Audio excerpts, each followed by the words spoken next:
जो लोग मेरे इस चैनल पर नए हैं या फिर मेरा ये वीडियो किसी और सोशल मीडिया प्लेटफॉर्म पर देख रहे हैं, वो मेरा YouTube channel political Tamasha with doctor Arshi को सब्सक्राइब करके वहां पे लगी बेल आइकॉन को जरूर दबा दें ताकि आपको हमारे आने वाले हर वीडियो की अपडेट्स मिलती रहे। और दोस्तों, अगर आपको हमारा काम पसंद आता है, हमारे वीडियोस पसंद आते हैं, तो www.patreon.com/dr अर्शी खान पर जाकर डोनेट करके आप हमारे काम को सपोर्ट कर सकते हैं। दोस्तों, हमारे यूट्यूब चैनल का मेंबरशिप ऑप्शन खुला हुआ है, इसका लिंक डिस्क्रिप्शन में दिया हुआ है। आप इस लिंक पर क्लिक करके हमारे YouTube चैनल की मेंबरशिप लेकर हमारे चैनल को सपोर्ट कर सकते हैं। तो चलिए आज के सियासी तमाशे के सफर को शुरू करते हैं।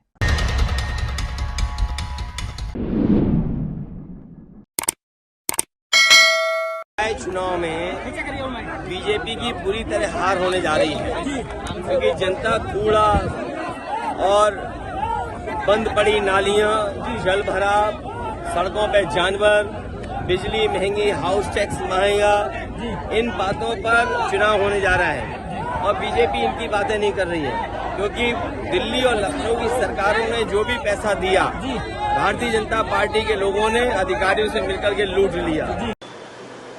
और देश के प्रधानमंत्री जो है वो बहुत बड़े एक्टर हैं। ये हमारी खुशकिस्मती है कि अगर वो बॉलीवुड में चले जाते तो ये पूरे फिल्म स्टार घर में बढ़ जाते, हर फिल्म फेयर अवार्ड उनको ही मिलता। मगर अब प्रधानमंत्री एक्टर के साथ साथ पिक्चर के प्रोमोटर भी बन गए। तुम कब तक मुसलमानों को बदनाम करके झूठ बोल के अपना पेट पालोगे? कब तक? थोड़ा सा शर्म रखो। तुम बुरखे को दिखाते, मुस्लिम महिलाओं को दिखाते, झूठ बोलते। पहले कहा तूने 32,000 महिला, कोर्ट को गए तो तुम 3 पे ला लिया। अरे क्या तुम कितना झूठ बोलोगे? पेट पालने के तरीके कुछ और भी हो सकते हैं ना तुम्हारे। तुम झूठ फैला रहे, नफरत फैला रहे। आईसिस के खिलाफ जितने भारत में मुसलमानों के रिलीजियस ऑर्गेनाइजेशंस हैं वो सब कंडेम करे उसको, अब उसको फैला रहे हैं, उसको प्रमोट कर रहे हैं। इस तरह करने से तो मैं समझ रहा हूँ कि आईसिस वाले खुश हो रहे होंगे बैठ के, किस कोने में छुपे में चूहों की तरह वो गद्दार, वो तो खुश हो रहे होंगे देख के सब चीजें। नॉर्थ ईस्ट में ये सब बीजेपी की तरफ से हो रहा है। आप वहां पर जो ट्राइबल लोगों को ट्राइबल स्टेटस है, आप किसी और को देना चाह रहे। आपकी नफरत की राजनीति की वजह से वहां पर 55 लोग अब तक मर गए, 100 से ज्यादा चर्चेस को जला दिया गया ईसाई समुदाय के लोगों को। लोग घर से बेघर हो गए, एक सिविल वॉर हो रहा है।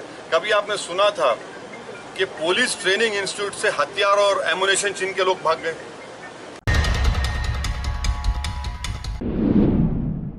मुल्क की माइनॉरिटी कम्युनिटीज के खिलाफ जहर सप्लाई करके सियासी बुलंदियां हासिल करी गईं।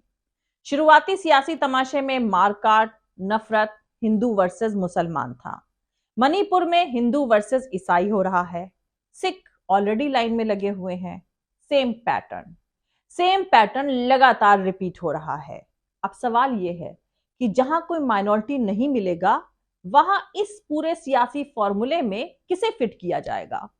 तो दोस्तों, फिल्म मेकर से लेकर सियासी दल, सरकार, सिस्टम, न्यूज़पेपर्स, मीडिया, देश के नंबर 1 और नंबर 2, नंबर 3 और तमाम चीफ मिनिस्टर्स, उनके प्रदेश की तमाम सरकारें, तमाम बाबा, साध्वियां, तमाम एजेंसीज और तमाम ऑर्गेनाइजेशंस, सब के सब मुसलमानों के खिलाफ लगे हुए हैं सियासी बुलंदियां हासिल करने के मकसद के तहत।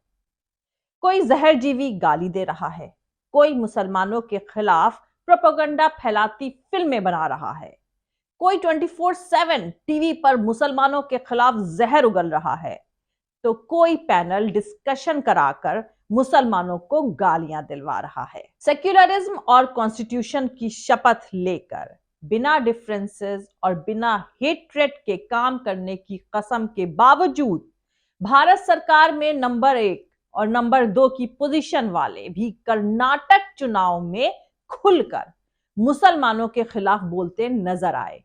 लेकिन मुसलमान अपने में ही मस्त है। सुना है किसी इरफान ने Uttar Pradesh state board of high school and intermediate education यानी उत्तर प्रदेश माध्यमिक शिक्षा बोर्ड के एग्जाम में संस्कृत में टॉप किया है। खैर, अपने ही लोगों को बेवकूफ बनाकर चल रही हुकूमत को इंटरनेशनल लेवल पर लगातार झटका लग रहा है। विश्व गुरु और G20 के मुखिया के डूबते कारोबार के लिए अब तो आंकड़ों की बाजीगरी भी फजूल है। बिजनेस घाटा तकरीबन 41% बढ़कर 267 बिलियन से भी ज्यादा का हो गया है। भारतीय रुपए की इतनी भी औकात नहीं बची है कि दोस्त मुल्क रूस अपने खजाने में उसे रख ले। उसने विश्व गुरु से कह दिया है, जाओ इस रुपयों को कहीं और से भुना कर लाओ। तो दोस्तों, भारत और रूस ने आपसी कारोबार रुपए में करने पर अपनी बातचीत पर रोक लगा दी है। दरअसल मुल्क की आवाम की तरह रूस के प्रेसिडेंट पुतिन को बेवकूफ समझा जा रहा था। पुतिन ने सस्ते दामों पर तेल दिया, रुपए में पेमेंट की फैसिलिटी भी दी। भारत देश से दशकों की दोस्ती का तकाजा था। अब साहिब ने क्या किया वो भी समझ लें। दोस्तों, साहिब के मित्रों ने आपको और मुझको सप्लाई करने के नाम पर भर भर के तेल खरीदा और ब्लैक में बेच दिया।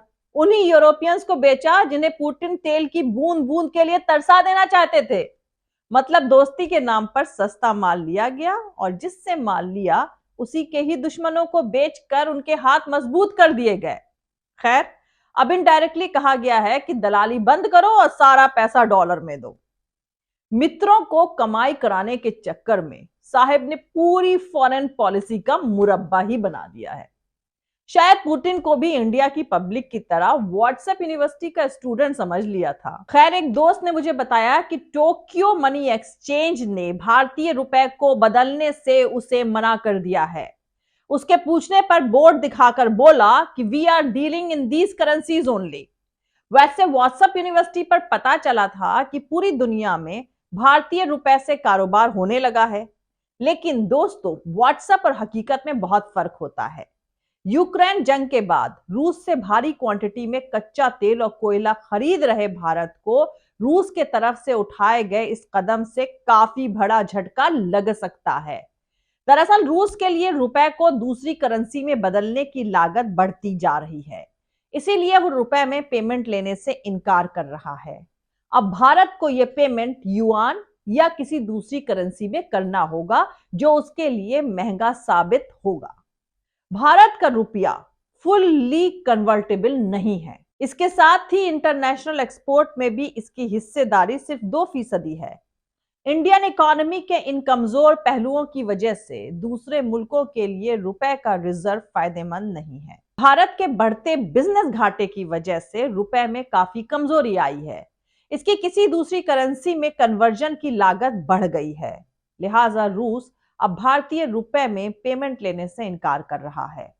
रूस का भारत से रुपए में पेमेंट लेने से इनकार करना और बड़ा सरदर्द इसलिए भी होने जा रहा है क्योंकि यूक्रेन पर हमले के बाद रूस से भारत का इंपोर्ट 10.6 अरब डॉलर से बढ़कर 51.3 अरब डॉलर के वैल्यू के बराबर पहुंच गया है।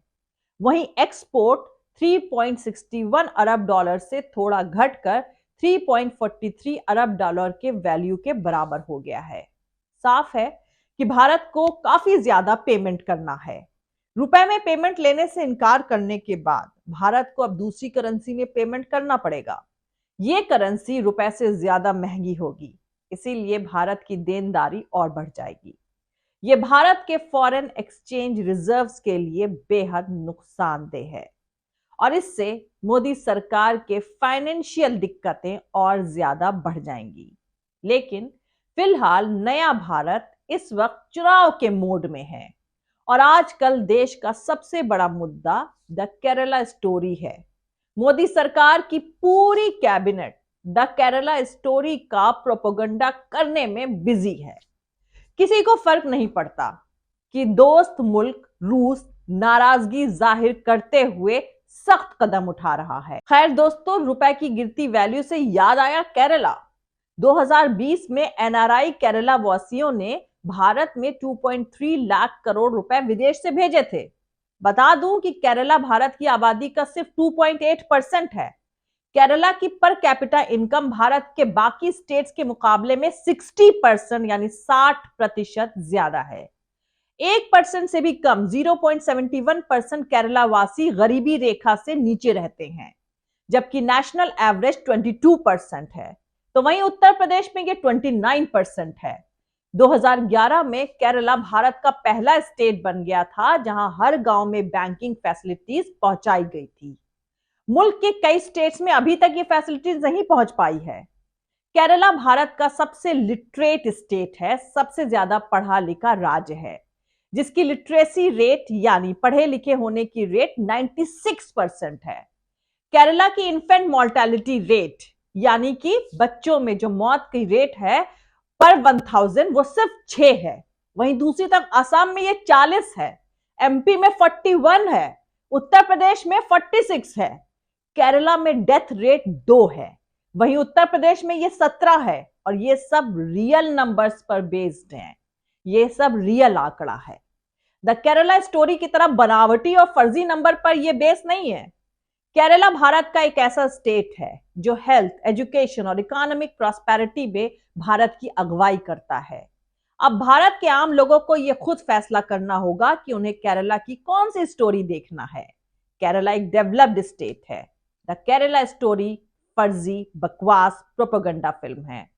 वैसे केरला में मुस्लिम विरोधी प्रोपेगेंडा के लिए कम्युनिस्टों को भी थोड़ा बहुत जिम्मेदार ठहराया जा सकता है। उन्होंने भी लव जिहाद का प्रोपेगेंडा फैलाया था। फॉर्मर चीफ मिनिस्टर अच्युतानंदन ने 2010 में फेक थ्योरी गढ़ी थी कि 20 सालों में केरला को इस्लामिक स्टेट बनाने का प्लान है। उन्होंने लव जिहाद का भी झूठ फैलाया था।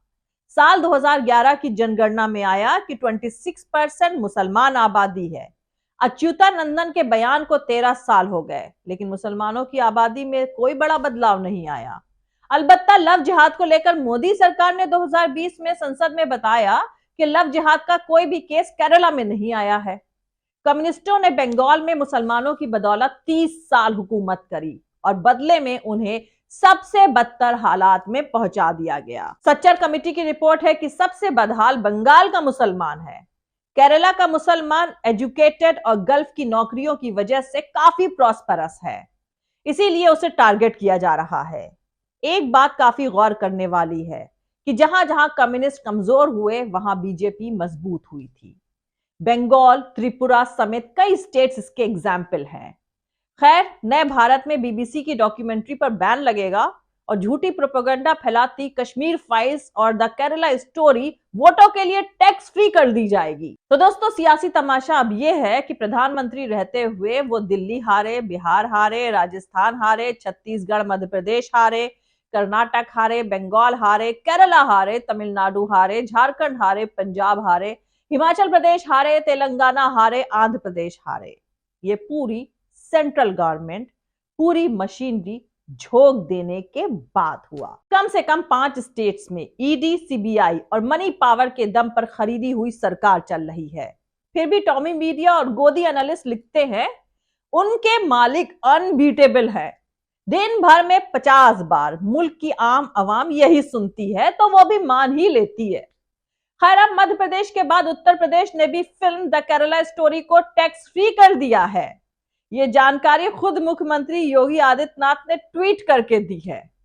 उन्होंने लिखा, द केरला स्टोरी उत्तर प्रदेश में टैक्स फ्री करी जाएगी। वहीं दूसरी तरफ पश्चिम बंगाल ने फिल्म को स्टेट में दिखाने पर रोक लगा दी है।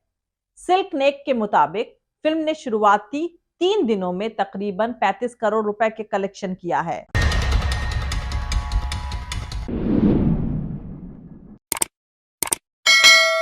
समाचार समाप्त हुए। मिलते हैं अगले वीडियो में किसी दूसरे नए सियासी तमाशे के साथ। जय हिंद, सत्यमेव जयते, अल्लाह हाफिज। दोस्तों, हमारा पूरा वीडियो, दूसरे और वीडियोस देखने के लिए हमारे YouTube channel political Tamasha with doctor Arshi को सब्सक्राइब करके वहां पे लगी बेल आइकॉन को जरूर दबा दें ताकि आपको हमारे आने वाले हर वीडियो की अपडेट्स मिलती रहे। और दोस्तों, अगर आपको हमारा काम पसंद आता है, हमारे वीडियोस पसंद आते हैं तो www.patreon.com/dr अर्शी खान पर जाकर डोनेट करके आप हमारे काम को सपोर्ट कर सकते हैं। दोस्तों, हमारे YouTube चैनल का मेंबरशिप ऑप्शन खुला हुआ है जिसका लिंक डिस्क्रिप्शन में दिया हुआ है। इस लिंक पर क्लिक करके आप हमारे YouTube चैनल के मेंबरशिप ले सकते हैं। आप हमें फॉलो भी कर सकते हैं हमारे ट्विटर, इंस्टाग्राम और फेसबुक पेज पर। मेरा ट्विटर हैंडल है @arshi aziz khan। Thank you. मिलते हैं अगले वीडियो में।